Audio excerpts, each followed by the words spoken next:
Today I'm showing you a simple way to make reversible quilt blocks that I think you're absolutely going to love. Hi friends, welcome back to the channel. Today is a fun video where we're trying out some new things. I want to show you how easy it is to make reversible quilt blocks, and you'll just be using your scrap fabric. We'll create 4 blocks together, and I'll be using my Quilt Block Connectors technique to neatly join them. I found this method for the reversible quilt blocks on a quilting forum that was published in 2010, over 15 years ago. I love these vintage techniques that I find, and I just wanted to play around with it to see if it's something that I would like. And I think I like this one. And for a bonus technique today, I'm going to show you how to bind these 4 blocks. It won't be a large quilt, just the 4 blocks, but I can show you the binding method that I really like. And it's so easy. So no judging here. I know the quilt police will be after us. The binding method is easy and fast. I promise. And it only uses 2-inch strips. No mitered corners here. Let's get started. Let's go over the materials list. You're going to need for each block 4 6-inch blocks. Now you're not limited here. You could make them 5 inches, 7 inches. You'll just have to do the math for the batting, and I'll show you that in a moment.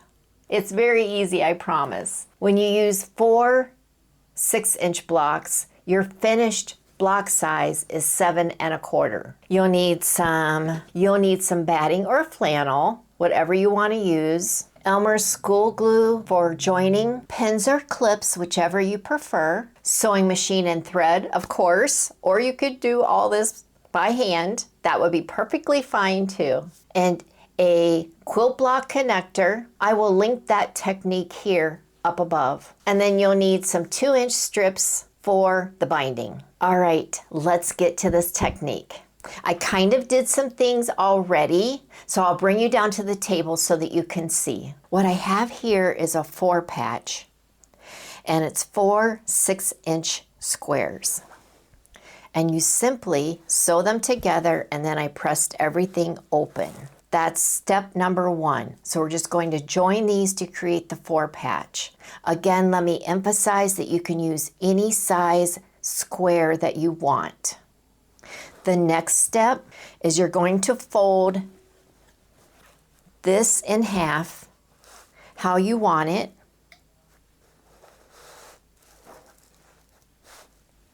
Pin it on the sides, on both sides. 1/4-inch seam allowance on the 2 sides, leave the top open. And that's what I've done here. You can see I just did a 1/4-inch seam allowance on both sides. Next, this has an opening at the top. So you'll simply open like this, grab the centers, line the centers up. It's a little tricky, but not really. You've got this. You just want to make sure that the seams are touching. Pin that.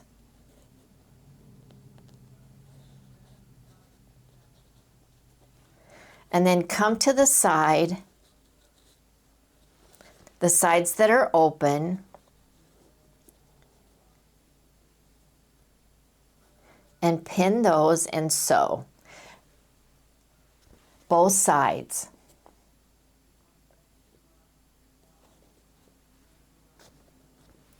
Again, we started with this. We folded it in half, sewed up the sides, pulled open the top. We pinched the top, we pinned it all the way down. And we're going to leave an opening so that we can turn it. And I marked the opening. Make sure you backstitch at each mark. Once we do that, We'll turn it inside out. And we do have, let me see where my hole is. My hole is right here. And what we have to do, and I pressed it really well. I just made sure I pressed it really well. And you have this adorable reversible quilt block. Next to the last step, what you'll need to do now is determine the size of your block. Whatever it is, you'll cut batting that size so that we can put it inside our block. Then you'll take the batting that you cut. Looks like mine's a little short, but we're going with it because it'll be quilted in there anyway. And what you're going to do, I think I'm just going to roll it up. Then what we have to do is get the batting in here. And I think it's just going to take some finagling. I think everyone will find their own way of doing that. But we're just going to put it in there, and then we'll use a pokey tool to get it in place.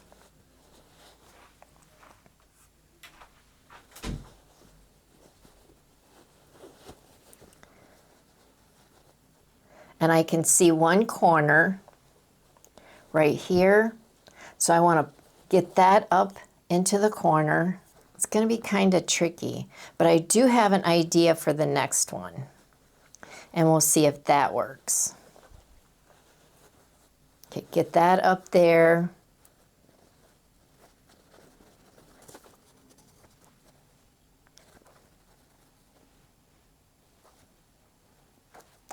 I wanted you to see some of the struggle, but I think I have an idea for the next one. And you can feel in there if it's flat or not, so you just kind of use the pokey tool and your finger to get that flat in there. There it goes. Now it's flat. I'm just going to give that a quick press.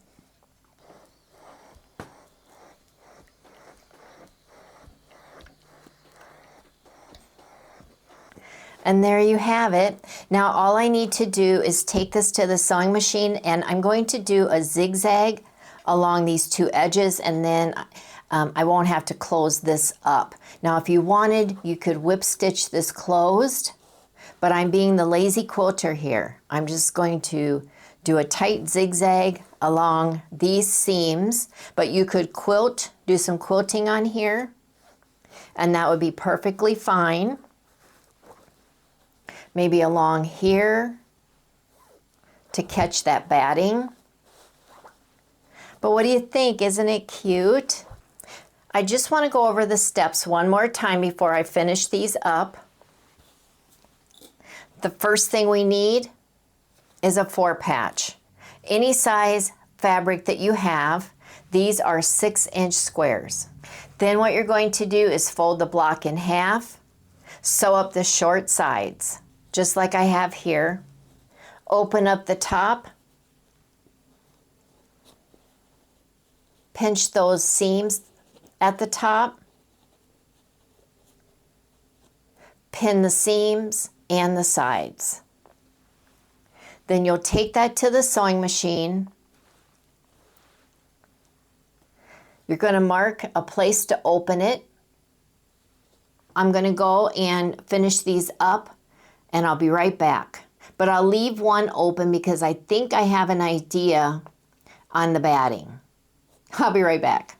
I'm back from the sewing machine, and I have the side up that has this opening.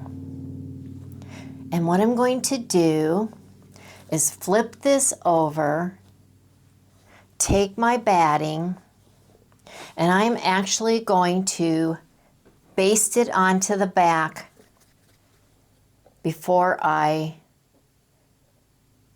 turn it. And we'll see if this works. Just put some dots right in that seam because we're experimenting, right? So it'll be just fine. We're going to put that on there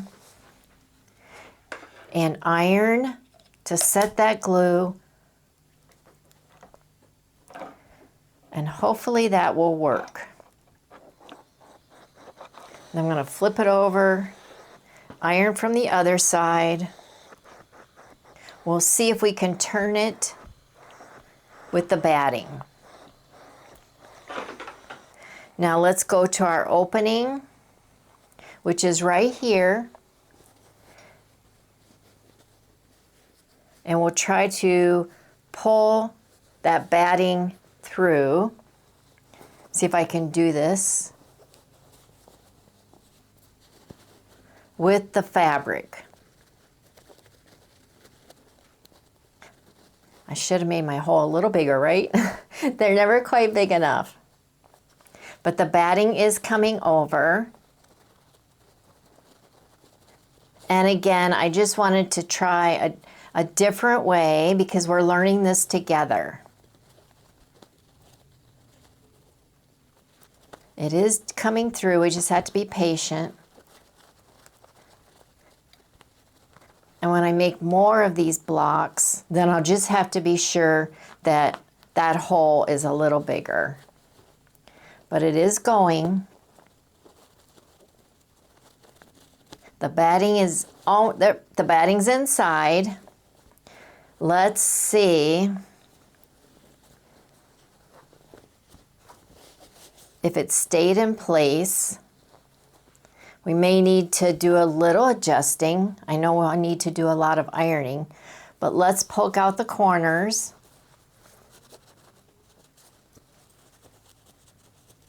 Looking pretty good.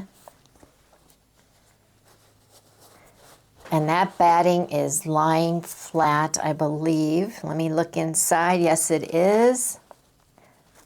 So we can start pressing this out. There's our hole. So I'll turn that like that. Let's give this a press. These are so cute.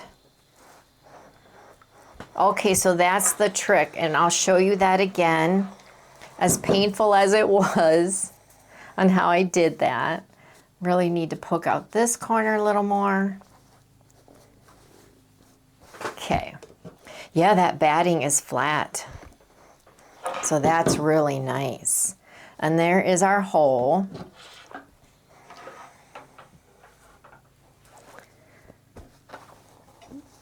So now we have two done. Put this one to the side.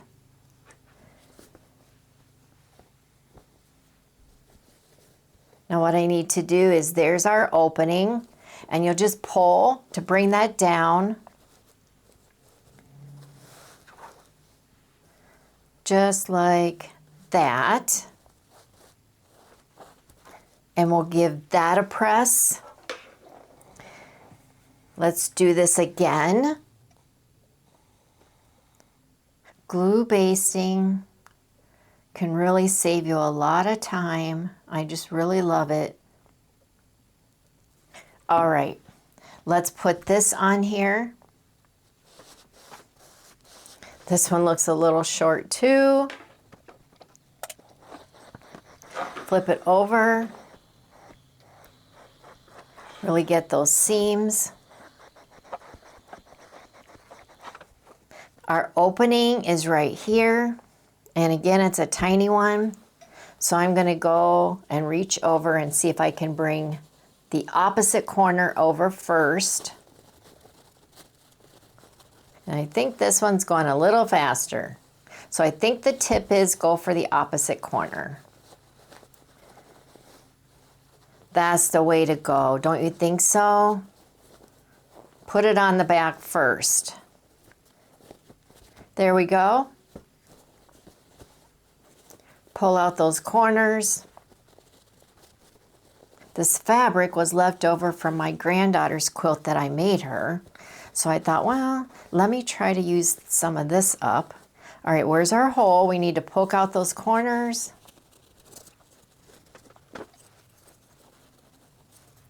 And I'm pretty sure the batting is lying flat. If not, at least this way we can reach in and see where it's not. But I'm pretty sure it is. This was our opening here, and we just want to keep poking out those corners without going through the seam. And I should have, if I had thought about it, I would have clipped those corners, and I completely forgot. So that would be a tip to help poke out those corners. Yeah, let's go ahead and press this, and that's my opening.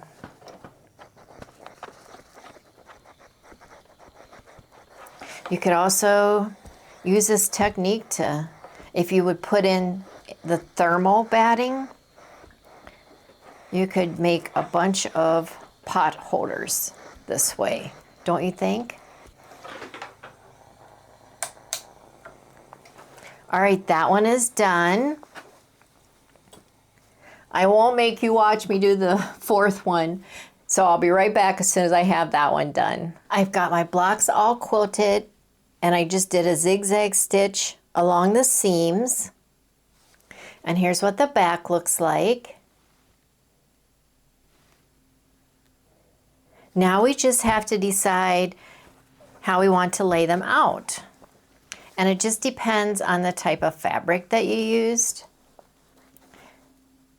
But I think I'm going to do this, since one constant in my quilt has these two fabrics.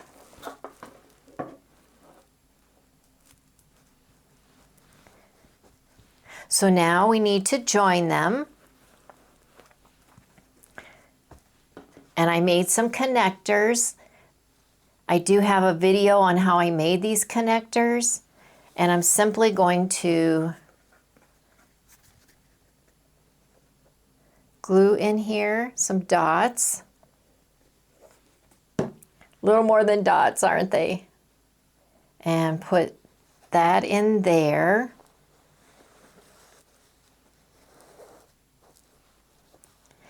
And then some dots on the front.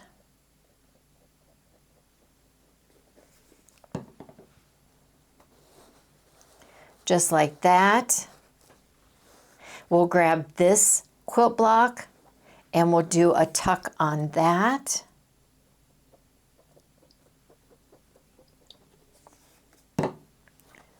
And you just want to make sure that those tops are lined up. And that looks pretty good.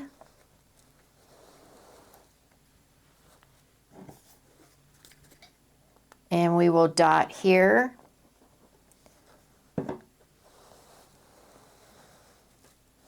Give that a quick press.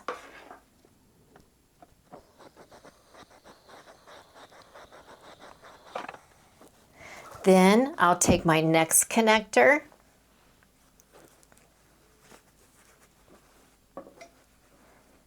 and put some glue dots in that. Just make sure it's tucked all the way in there. And then we'll fold this one down. We'll grab this one and do the same thing. Just like that. Give that a press. Really cute, right? We'll bring this one down. I just want to press that from the back and then flip that back over and then flip this one. I do hope you guys will give the reversible quilt blocks a try. I made it a lot harder than it needed to be. Then I will just snip right here because I can trim when I come back from the sewing machine. And I am simply going to sew down the edges on this side, and these will be joined, and then we can join the two rows. I'll show you how to do that. I'll be right back. Easy peasy. Did I catch both sides? I did. And here's what it looks like. And we're just gonna trim up these edges. We're going to pretend that these are 2 rows of a quilt. Here I have a longer block connector, and I'm simply going to, just like here, I'm going to put some glue in here, and we're not going to worry about this. It should be just fine, and if you want, you could use a walking foot. Just put some glue in there, and just put that in there, and tuck it in really good. And then we're going to tuck over here. First put some glue down and then tuck that over.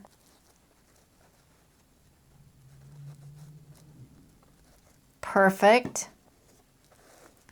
Then we're going to lift up this flap. So with this technique, it's the exact same way as joining your actual blocks, except you're doing rows. And then you'll just line up your seams from above, tuck that in there, and glue the top and that center seam too. And we are just going to press that. Look how cute. Now, it might be a little tough here. You'll just go really slow if you want. Like I said, you could use your walking foot.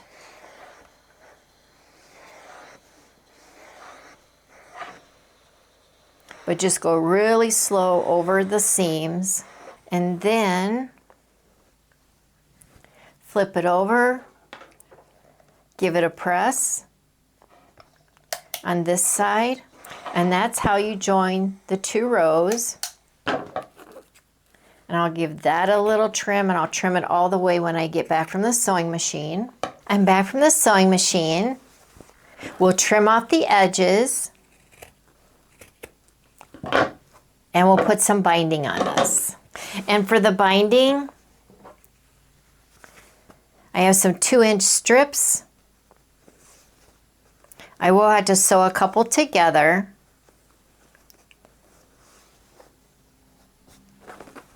I'll go do that and I'll be right back. All right, I have cut, I hope these are 2-inch.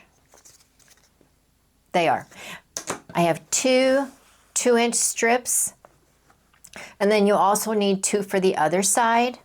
But what we're going to do is lay this down, and because I had to sew them, I do have this seam here, so I'm going to clip right at that seam, and I put the strip down along whichever edge you want, but they're going to be opposite edges to start with.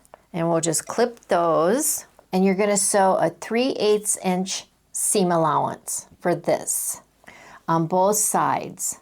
Yep, there's no miters here. So easy. We'll clip this other side. Very beginner friendly. Okay, you can see where I have this clipped. Right sides together. Take it slow because it is thick. If you'd like, you could use your walking foot. Let's get these 2 sides sewn on. I'm back from the sewing machine, and we've got our binding put on, and look how pretty that is. And I'm just going to give that a quick press, and a quick press on this side.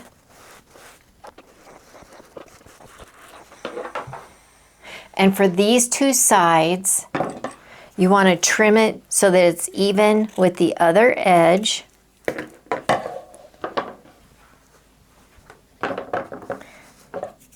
This one just needs a little bit.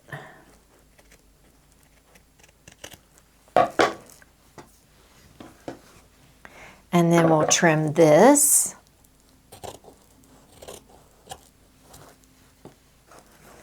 And how is this side? This side is fine. Then we'll flip it over. We're going to fold this over.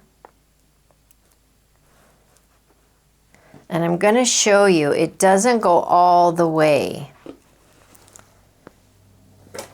See, let me see.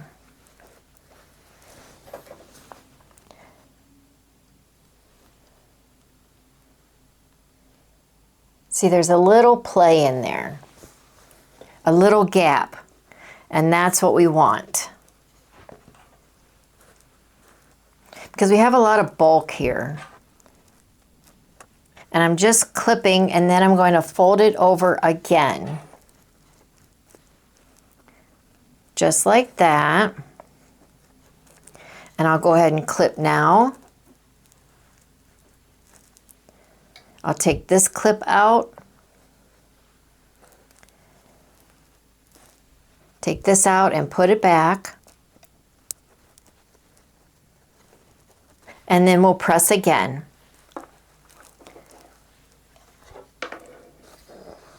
Same thing with the other side.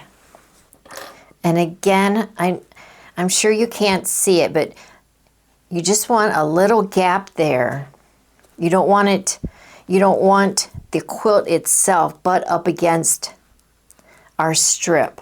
Give that a press. Go ahead and flip that up. Now I am going to sew from the front, but what I'm going to do, I'm going to do a wide zigzag stitch along this edge, and it will catch on the back. I'm going to go do that, and I'll be right back. And here's what the front looks like, but we have a reversible, so it doesn't really matter. And then here is the back. So we're just going to do a zigzag right along this edge. Or you'll put the center of your presser foot right along here and do a wide zigzag. There we go. Okay, everyone, there is 1/2 of our binding. And I just did a zigzag stitch, and then what happens is it catches the back, but it's decorative, so you could use decorative stitches too. And yeah, I don't really like this flap, but it's probably because I was off on my measuring.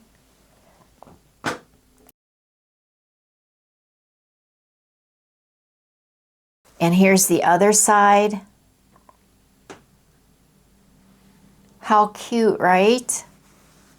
Now we need to work on these two sides. So I need to get 2 strips ready for that.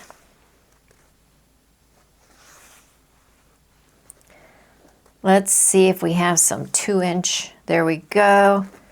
And there. So all I need to do is sew these 2 together and these 2 together, and then we can finish up the 2 sides. We have our strips. I'm putting it right sides down on the front, and again, this is reversible, so it doesn't really matter, but we want to be consistent with what we did here. Now for the 2 sides remaining, we do need to have at least 1.5 inches remaining. I have 2 over here, about 2, so I need 1.5 inches here.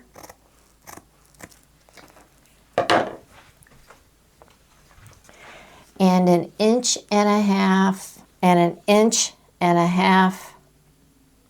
from the edge. So I just need to take off this much. And I'll show you why in a minute.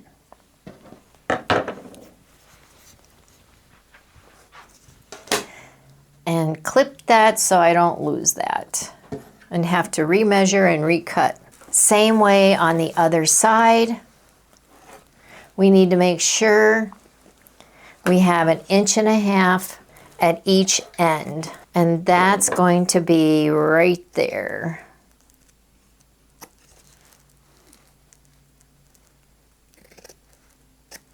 And same way on the other end.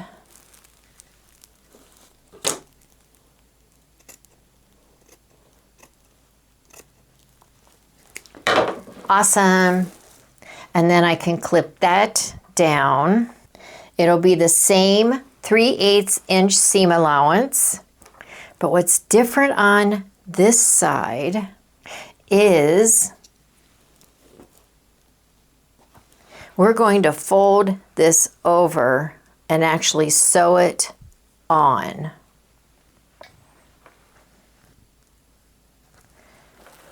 Again, this flap, the 1.5 inch, we're going to fold it over and sew it on. I folded this over the flap at the end, just like that, and this one. I'm going to go and do my 3/8 inch seam allowance all the way down, and I'll be right back. Here's what that looks like, and here it is on the back. All right, I'll be right back. I just got back from the sewing machine and I sewed on both strips to both ends. I've already clipped this, so I'm going to show you how to clip this one. These ends are the ones with the flap. Remember the 1.5 inch? So, and it naturally wants to bend inward, and that's fine. That's what we want. So then we're just going to take the end, flip it down once and down again. Same way on this side.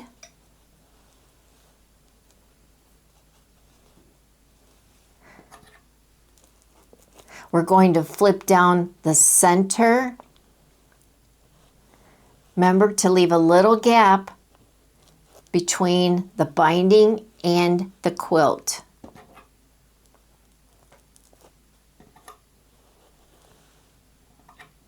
Just like that. It's the exact same way here, except this one has the flaps, and that will be our nice tidy corner. I'm going to go sew this on this side, just like we did here.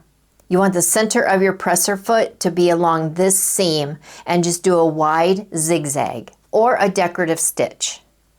I'll do that and I'll be right back. We did it. We did it, guys. Look how cute. And it's so easy. I know I make it seem challenging, but I know you can do it. And here's a close-up of the corners. Isn't that cool? And without any miters. If you have any questions on the binding technique, just leave them in the comments. But I think this turned out so adorable. I think I'll be using this for my dining room table. How cute.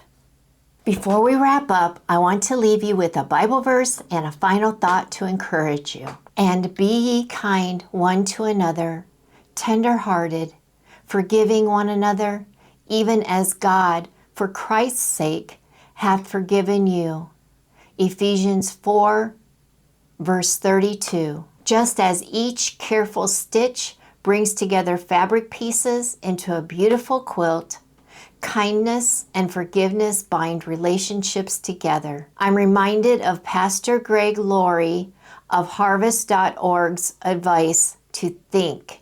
It's an acronym, THINK. Is it true? Is it helpful? Is it inspiring? Is it necessary? And is it kind? Each thoughtful act of kindness strengthens the fabric of our community. Thank you so much for watching, commenting, and sharing, and hanging out with me today. I know it was a longer one. And until the next video, God bless you.